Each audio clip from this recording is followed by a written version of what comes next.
साथियों नमस्कार, मैं डॉक्टर शंकर चौधरी स्वागत करता हूं आपका राजस्थान सरकार और वेदांता के CSR इनिशिएटिव ई कक्षा में, जिसके टेक्निकल पार्टनर है मिशन ज्ञान। उम्मीद करता हूं आप सभी लोग ठीक होंगे, स्वस्थ होंगे और आपका अध्ययन कार्य भी सुचारू तौर पर जारी होगा। और उम्मीद कर सकते हैं कि हमारे द्वारा जो वीडियो आप तक पहुँचाए जा रहे हैं, ये वीडियो आपको बहुत अच्छे लग रहे होंगे। आप अपने साथियों से इस बारे में ज़रूर प्रचार प्रसार के माध्यम से अवगत करवाएं। जैसा कि आप स्क्रीन पे देख पा रहे हैं, आज हम लोग अध्ययन करने जा रहे हैं कक्षा 10वीं की पाठ्य पुस्तक, जिसका नाम है क्षितिज। पाठ संख्या 2 है और इसके लेखक का नाम है तुलसीदास जी। तुलसीदास जी के पद्य पाठ भाग संख्या 2, इसका मतलब बात साफ है। भाग संख्या 1 में हम लोग तुलसीदास जी के व्यक्तित्व और कर्तृत्व के बारे में चर्चा कर चुके हैं। ये आपके सर का नाम है, तो शुरुआत करें।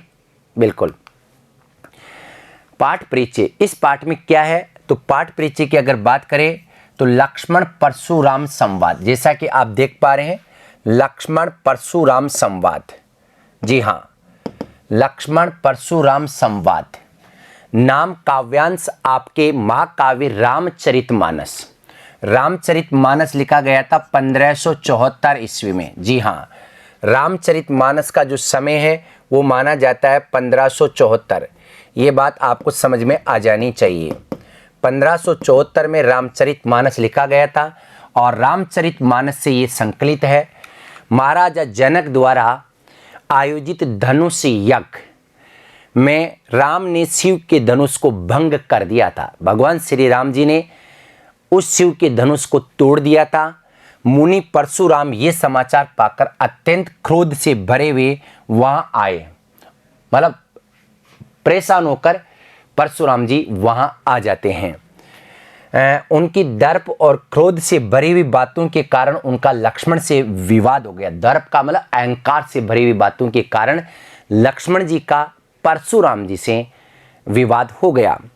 परशुराम ने लक्ष्मण की बहुत कठोर वचन कहे और लक्ष्मण ने भी उन पर व्यंग्य बाण चलाए, मतलब परस्पर एक दूसरे के ऊपर आरोप लगाए।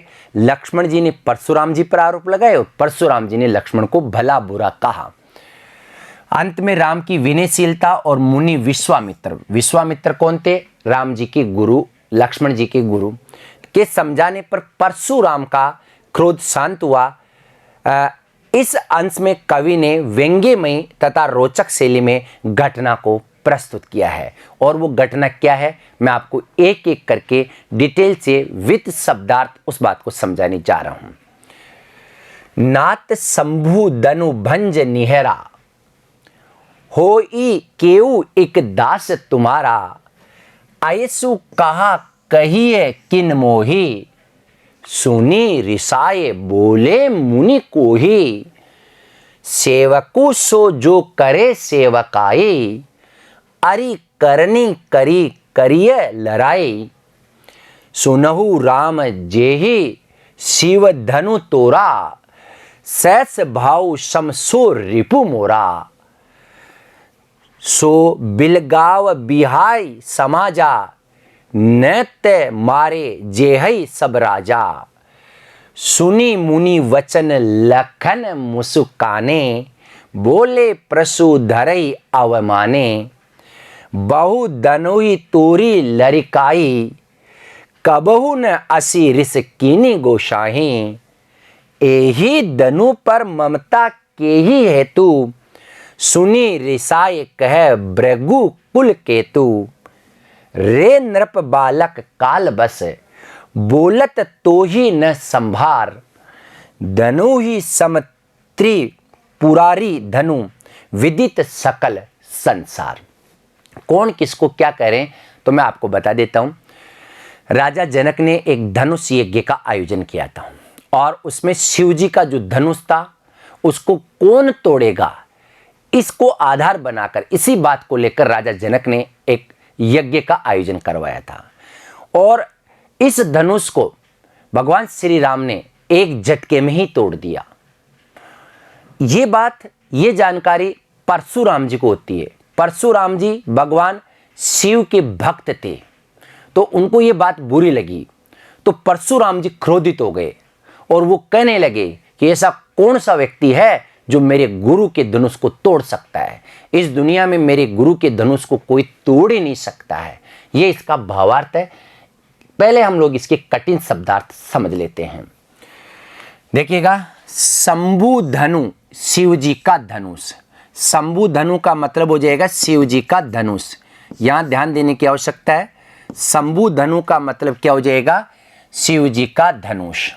बंज निहारा यानी तोड़ने वाला।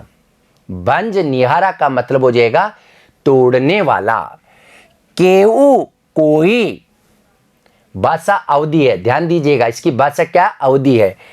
आयसु आज्ञा, कहा क्या, मोही यानी मुझे, रिसाय यानी क्रोधित होकर, कोही यानी क्रोधी, अरि करनी शत्रु जैसा काम। अरि करनी का मतलब शत्रु जैसा काम। करिए की है, लड़ाई यानी लड़ाई। सहस्त्र बाहु, सहस्त्र नाम का एक राजा जिनका परशुराम जी ने वध कर दिया था, जिसका परशुराम जी ने वध किया था, इसलिए उसका नाम क्या रखा गया? सहस्त्र बाहु। रिपु का मतलब हो जाएगा शत्रु। मोर का मतलब हो जाएगा मेरा। और बिलगाव का मतलब अलग खड़ा हो जाए। बिलगाव का मतलब अलग खड़ा हो जाए। बिहा यानी छोड़कर, समाजा यानी सभा या समूह को। नैत नहीं तो, नैत नहीं तो परशुधर ही, परसा धारण करने वाले परशुराम से अवमाने अपमानित करते हुए, धनुई छोटे छोटे धनुष। धनुई शब्द का मतलब होता है छोटे छोटे धनुष। तोरी यानी तोड़ डाली। लड़काई यानी बचपन में। लड़काई का मतलब बचपन में। असी यानी ऐसा। ऋष यानी क्रोध। गोसाई स्वामी। गोसाई स्वामी के लिए है और ये गोसाई शब्द यहाँ परशुराम जी के लिए आ रहा है। ममता मोह या प्यार के है हेतु, किस कारण से। भृगु कुल केतु। भृगु कुल के केतु यानी ध्वज या भृगु कुल के सबसे बड़े व्यक्ति ध्वजा अर्थात परशुराम जी के लिए आया है। नृप बालक, हे राजकुमार। तोही यानी तुझे। संभार यानी होश में ला, अपने आप को संभाल ले। त्रिपुरारी धनु, शिव जी का धनुष। विदित यानी ज्ञात या प्रसिद्ध है। सकल यानी सारा, पूरा का पूरा संसार इनके धनुष के बारे में जानता है। ये कठिन शब्दार्थ है, फिर एक बार आप देख लीजिएगा। जब तक कठिन शब्दार्थ समझ में नहीं आएगा आप समझ लीजिएगा पद्य समझ में नहीं आएगा। लेकिन मैं विश्वास दिलाता हूं जब अभी मैं आपको पढ़ाऊंगा तो ये अच्छी तरह से समझ में आ जाएगा। देखिएगा, तो मैंने भूमिका तो बताई दी। शिव जी के धनुष को राम जी ने तोड़ दिया। जब ये बात शिव जी के शिष्य, शिव के शिष्य परशुराम जी को पता चलती है तो परशुराम जी क्रोधित हो जाते हैं। तो क्रोधित होकर परशुराम जी क्या करें, वहां उस सभा में राम जी भी बैठे थे, लक्ष्मण जी भी बैठे थे। तो ये जो पाठ है ना, ये लक्ष्मण और परशुराम का संवाद है। पहले परशुराम जी क्रोधित करते हैं, फिर जवाब देते हुए लक्ष्मण जी भी उनके प्रत्युत्तर में उनका अपमान कर रहे हैं। नाथ शंभु धनु भंज नियारा, होई केव एक दास तुम्हारा। हे नाथ, ये कौन करें? लक्ष्मण जी कह रहे हैं कि हे नाथ, शंभु धनु भंज नियारा। शंभु यानी शिव के। शंभु का मतलब क्या होगा? शिव के। धनु का मतलब होता है धनुष को। भंज निहारा, भंज निहरा यानी तोड़ने वाला। भंज निहरा यानी तोड़ने वाला। हो ई होगा। केव यानी कोई। एक यानी एक। दास तुम्हारा, तुम्हारा ही कोई एक दास होगा जिसने शिव जी के धनुष को तोड़ दिया है। अयेसु कहा। अयेसु यानी आज्ञा। कहा यानी क्या है, आप हमें बताओ क्या आज्ञा है। कहिए किन मोई, जो भी आज्ञा है गुरुदेव, हे परशुराम जी, जो भी कोई आज्ञा है वो मुझे बताओ, मुझे कहो। सुनी रिसाए, बोले मुनि कोई। सुनी, इन बातों को सुनकर रिसाई का मतलब क्रोधित होकर बोलने लगे। मुनि यानी परशुराम जी को ही यानी क्रोध के साथ बोलने लग गए। क्या बोलते हैं सुनिएगा। सेवकु सो जो करे सेवकाई, कि सेवक वही होता है जो सेवा करता है। अरे और दुश्मन, अरे का मतलब होता है शत्रु, करनी करी, शत्रु को करना पड़ता है, करई लड़ाई, और शत्रु को युद्ध क्षेत्र में जाने के बाद लड़ाई लड़नी पड़ती है। सेवक वही होता है जो सेवकाई करता है, शत्रु वही होता है जिसे लड़ाई लड़नी होती है, लड़ाई करनी पड़ती है। कौन करें? परशुराम जी। सुनहु राम जय शिव धनु तोरा। बिल्कुल, ये देखिएगा शुरुआत में कौन किससे कह रहे हैं, तो शुरुआत में तो दोस्तों राम जी कह रहे हैं, किनसे? परशुराम जी से। अब परशुराम जी उत्तर दे रहे हैं, फिर कह रहे हैं सुनहु राम, हे राम सुनो, जे ही शिव धनु तोरा, जिस व्यक्ति ने भी शिव धनु, शिव जी का धनुष को तोड़ा यानी तोड़ दिया है, सहस भाव समसो रिपु मेरा।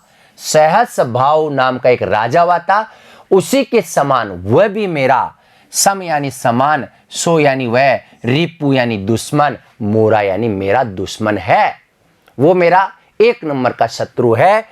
सो इस प्रकार बिलगाओ, बिलगाओ का मतलब चले जाओ, बिहा यानी छोड़कर, समाजा यानी समाजा। इसलिए जिसने भी मेरे गुरु के धनुष को तोड़ा है वो क्या करो, समाज को छोड़कर, राजा महाराजाओं की समाज को छोड़कर चला जाओ, नहीं तो मारे मारे जे ही जाएंगे सब राजा, नहीं तो सारे के सारे राजा मारे जाएंगे। सुन्नी मुनि बचन, सुनी यानी सुनकर, मुनि यानी मुनि के, बचन यानी वचनों को, लखन यानी लक्ष्मण जी मुस्कुराने, मुस्कुराने लग गए। बोलने लगे कि परशु धरई अवमाने, और बोलने लगे किसको? परशु धरई, परशु को धारण करने वाले परशुराम जी से अवमाने, अपमानजनक भाषा में बोलने लगे। बहु धनुही तोरी लड़काए, कि हे मुनि, हे परशुराम जी, बहु धन ही, बहुत सारे धनुष, तोरी यानी तोड़ दिया, लड़का यानी बचपन में हमने तो बहुत धनुष तोड़े हैं। कबू न असी, कभी भी न असी, इस प्रकार से रीस कीनी गोसाएं, हे गोस्वामी जी, हे परशुराम जी, आपने कभी भी इस प्रकार से हमारे ऊपर गुस्सा नहीं किया। यही धनु पर ममता के हेतु, और इसी धनुष पर आपकी इतनी ममता किस कारण से है? के ही, किस कारण से, हेतु का मतलब कारण से है। सुनी रिसाए कह भृग कुल केतु, इन बातों को सुनकर रिसाए यानी क्रोधित होकर कहने लगे, कौन? भृगु कुल केतु यानी परशुराम जी लक्ष्मण से कहने लगे, रे नृप बालक, हे राजा के पुत्र, काल बस, मृत्यु के बस में होकर बोलता मत जा, तो ही न संभार, अपने आप को संभाल ले। धनु ही सम त्रिपुरारी धनु, कि ये जो आप सोच रहे हो ना, जिसको आप क्या करें, धनु ही सम, जिसे आप छोटा मोटा धनुष समझ रहे हैं, त्रिपुरारी धनु, ये कोई छोटा मोटा धनुष नहीं है, बल्कि ये तो शिव जी का धनुष है। विदित सकल संसार, और इसके बारे में पूरा का पूरा संसार अच्छी तरह से जानता है। यहां तक बात समझ में आ गई? आपस में बातचीत हो रही है दोस्तों, कठिन शब्दार्थ आप देख ही चुके हैं। अब इसमें विशेष क्या है, इसकी भाषा साहित्यिक अवधि है, इसकी शैली अपने आप में व्यंग्यात्मक है। जैसे हम बात कर रहे थे ना सूरदास की भाषा, तो सूरदास जी की भाषा तो कौन सी थी? ब्रज। इनकी भाषा कौन सी? अवधि। शैली व्यंग्यात्मक है। छंद कौन सा? चौपाई और दोहा। चौपाई आपको पता है, जिसमें आपको पता है 16 मात्राएं होती है, और दोहा सोरठा का विपरीत होता है। रस शांत भी है, और रौद्र, रौद्र किस में आ रहा? गुस्सा परशुराम जी को आ रहा है। अलंकार में ये उपमा अलंकार है। भृगु कुल केतु यानी जहां उपमे की उपमान से समानता प्रकट की जाती है। सहस्भाव स्यारा एक ही वर्ण की एक से अधिक आवर्ती होने के कारण ये अनुप्रास अलंकार का उदाहरण माना जाएगा। यहां तक बात आपको अच्छी तरह से समझ में आ गई होगी। अब हम आगे बढ़ते हैं, दूसरे पद में कौन किससे क्या करें जानेगा। लखन कहा हसी हमरे जाना, सुनहु देव सब धनुष समाना। का छति लाबू जून धनु तोरे, देखा राम नयन के भोरे। छुअत टूट रघुपति न दोषु, मुनि बिनु काज करे कतरोसु। बोले चितय परसु की ओरा, रे सट सुनऊ स्वभाव न मोरा। बालकु बोली बदऊ नहीं तोही, केवल मुनि जड़ जानई मोही। बाल ब्रह्मचारी अति कोही, विश्व विदित क्षत्रिय कुल द्रोही। भुज बल भूमि भूप बिन कीनी, विपल बार मही देवन ही दीनी। सहस भाव बुझ छेद निहारा, परसु बिलो की महिप कुमारा। मातु पितई जनि सोच बस, करसी महिष किशोर। गर्भन के अरबक दलन, परसु मोर अति घोर। ये कौन बात करें, आपस में लक्ष्मण जी में और परशुराम जी में वार्तालाप हो रहा है। इस वार्तालाप को डिटेल से पढ़ेंगे, लेकिन पहले कठिन शब्दार्थ आप जान लीजिएगा। असी यानी हंसकर, जाना यानी समझ में, का यानी क्या, क्षति का मतलब हानि, जून का मतलब पुराना या शीर्ण। जून शब्द का मतलब होता पुराना या शीर्ण। तोरे यानी तोड़ने से, नयन यानी नवीन या नया, भोरे यानी भ्रम में या धोखे में, छुअत यानी छूते ही, काज यानी कारण से, करई यानी करते हो, कत यानी क्यों, रोसु का मतलब क्रोध, क्यों आप क्रोध करते हैं। चितई यानी देखकर, परसु यानी उस परशे को, ओरा और, सट यानी मूर्ख या दुर्त, स्वभाव स्वभाव, बोली यानी जानकर, बदऊ नाही नहीं मारता, जड़ यानी मूर्ख, बाल ब्रह्मचारी बचपन से संयम पूर्ण जीवन बिताने वाला, काहे यानी क्रोधी, विश्व विदित संसार भर में ज्ञात, क्षत्रिय कुल क्षत्रियों के कुल या वंश का। द्रोही यानी शत्रु, भुजबल भुजाओं के बल पर या भुजाओं के पराक्रम से। भूप यानी राजाओं को, भूप का मतलब होता राजा। विपुल यानी बहुत, मही देवनह यानी ब्राह्मणों को। भुज यानी भुजा या हाथ। छेद निहारा यानी काटने वाला, छेद निहारा का मतलब काटने वाला। बिलोकु यानी देख ले। महिप किशोर राजा का पुत्र, महिप का मतलब होता राजा और किशोर का मतलब होता पुत्र। जनी यानी मत, सोच बस दुखी होकर। करसी यानी करे। महिष किशोर, महिष किशोर का मतलब राजा के किशोर या पुत्र। गर्भन के यानी गर्भ में स्थित। अर्बक यानी बच्चे। दलन यानी नष्ट करने वाला। अति घोर अत्यंत भयंकर मेरा ये क्या है, परसा है। यहां तक बात समझ में आ गई होगी। अब वापस कठिन शब्दार्थ में बता देता हूं। लखन कहा हसी हमरे जाना। अब लक्ष्मण जी परशुराम को जवाब दे रहे हैं। लखन कहा, लक्ष्मण ने कहा, हंसी हंसकर, हमरे जाना हमने पहचान लिया है। सुनाहु देव, हे देव परशुराम जी सुनो। सब धनुष समाना, ये जो धनुष था ना ये भी सभी धनुषों के समान था। का क्षति, क्या नुकसान हो गया। लाभु यानी लाभ है। जून यानी पुराने। धनु यानी धनुष को, तोरे यानी तोड़ने से।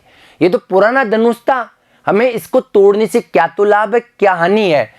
देखा राम नयन के भोरे, और देखा देखा राम यानी राम ने, नयन नयन का मतलब नए के भोरे यानी नया धनुष माना था। और भोरे का मतलब भ्रम में ऐसा लगा था कि ये तो नया धनुष है, लेकिन वो तो जैसे हाथ लगाया छूते क्या हो गया, टूट गया। छुवत टूट, छूते छूते टूट गया। रघुपति ही न दोषो, इसमें राम जी का तो कोई दोष ही नहीं है। रघुपति ही न दोषु, रघुपति यानी राम जी का कोई दोष ही नहीं है। मुनि बिनु काज करे कत रोषु, हे मुनि आप बिना कारण ही क्यों रोष कर रहे हैं, क्यों क्रोध कर रहे हैं, क्यों गुस्सा कर रहे हैं। बोले चितई परसु की ओरा, और इतने में अब कौन बोलेंगे, परशुराम जी बोल रहे हैं। बोले चितई परसु की ओरा, परशुराम जी उसकी ओर, किसकी, परसे की ओर देख कर बोलते हैं, रे सट, अरे मूर्ख, सुने ही स्वभाव न मोरा, आपने हमारा या मेरा कभी स्वभाव ही नहीं सुना। बालकु बोली बदऊ नहीं तो ही, आप अभी बालक हो, बालकु बोली बदऊ नहीं तो ही, आप बालक हो, हमारे बारे में आपको कोई जानकारी ही नहीं है। केवल मुनि जड़ जाने मोई, केवल मुनि जड़, बड़े बड़े मुनि ऋषि ही मुझे जानते हैं, आप तो अभी बालक है, आप कुछ भी नहीं जानते हैं। मैं बाल ब्रह्मचारी हूं, मैंने शादी नहीं की है।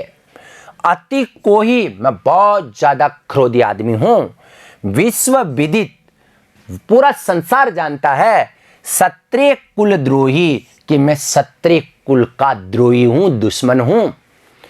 भुज बल भूमि भूप बिनुकीनी, मैंने अपनी भुजाओं के बल पर, भुज बल भूमि भूप बिनुकीनी, मैंने अपनी भुजाओं के बल पर पूरी पृथ्वी को राजा से विहीन कर दिया है। विपुल बार, अनेक बार मही देवनई दीनी, और अनेक बार मैंने मही, देवनई का मतलब होता ब्राह्मणों को दान में दे दी। सहस भाव भुज छेद निहारा, परसु बिलोकु महिप कुमारा, और सहस भाव भुज, अपनी भुजाओं से छेद निहारा, मैंने अनेक बार सहस भाव नाम के राजा को पराजित कर दिया। परसु बिलोकु महिप कुमारा, और हे राजा के पुत्र, हे महिप कुमार, आप मेरे परसे को देखिएगा, परसु बिलोकी, परसे को देखिएगा।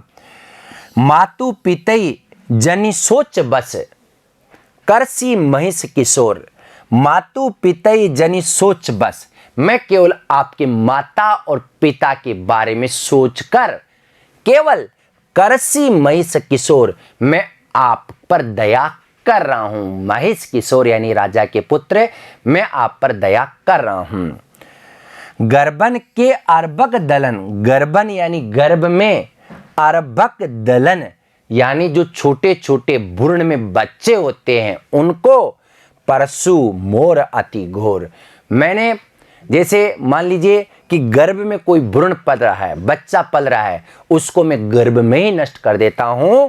परसु मोर अति घोर, और मेरा ये जो परसान है वो बहुत ज्यादा घोर यानी बहुत गंभीर है, बहुत खतरनाक है। ये बात कौन कह रहे हैं, परशुराम जी। किससे कह रहे हैं, लक्ष्मण जी से। विशेष में भाषा अवधि है, शैली व्यंग्य या उपहासपूर्ण है, मतलब बातचीत भी हो रही है, मजाक भी हो रही है, रस रौद्र भी है और हंसी भी आ रही है लक्ष्मण जी को। अलंकार में छुअत ठूट, छूते छूते टूट जाना, ये बहुत बड़ा चढ़ाकर बात कही गई है, इसलिए अतिशोक्ति अलंकार है। काज करे कत, काज करे कत में कह कह कह की बार बार आवृत्ति हो रही है, अनुप्रास अलंकार है। यहां तक बात आपको समझ में आ गई होगी। आज के लिए इतना ही, नमस्कार।